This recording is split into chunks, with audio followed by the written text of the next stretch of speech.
Oh, hi there. Today we're doing bacon wrapped smoked elk roast. Let's get started. First off, we're gonna go ahead and turn this bacon into a blanket. That's better. Let's go ahead and get our elk wrapped up.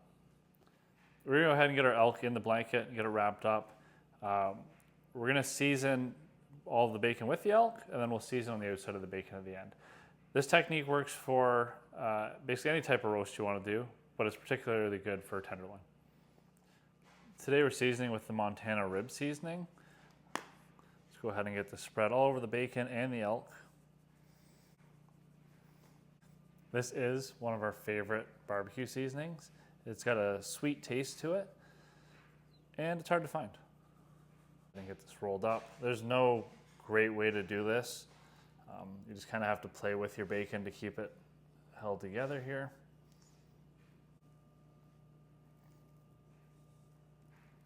And we have toothpicks, which will allow us to hold it together, and that's just more for when we're turning it on the smoker, it doesn't all fall apart. Good. The most important part of the toothpicks is remembering how many you put in, so you remember how many to take out when you're done cooking. We're now going to go ahead and season the outside of our bacon. Again, there's no such thing as too much because we're going to lose some transferring it from the plate to the grill and while it's on the grill. We're going to transfer this to our plate. We'll get this into the fridge, cool down, and then we'll get it on the smoker. We'll see you outside. Now that our smoker's to temp, we're going to go ahead and get the elk on. It's probably going to cook for about an hour and a half, and we'll check it at the 45-minute mark.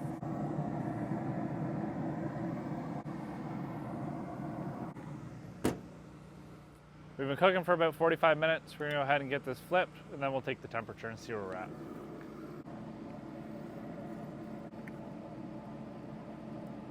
We're sitting at 111. We're gonna take this to 130, 135.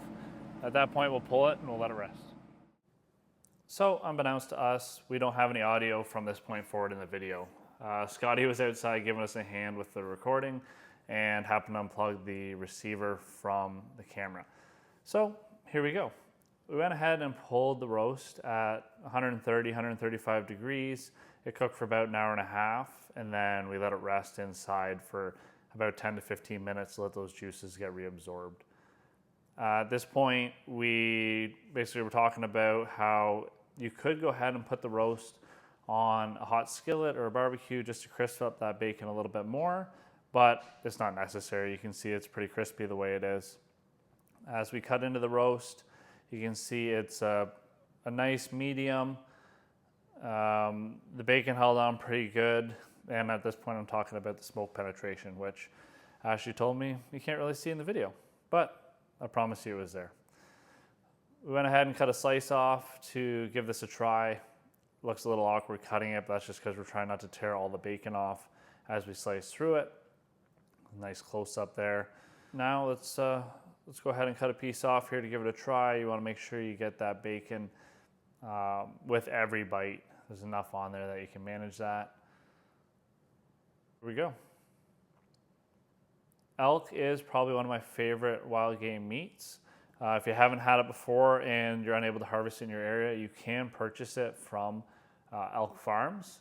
Fortunately, it is very expensive, but it's worth trying at least once.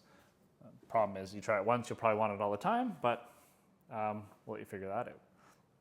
Anyways, I won't bore you anymore. I carry on talking about basically a recap of what we did. Thanks for watching, and we'll see you next time.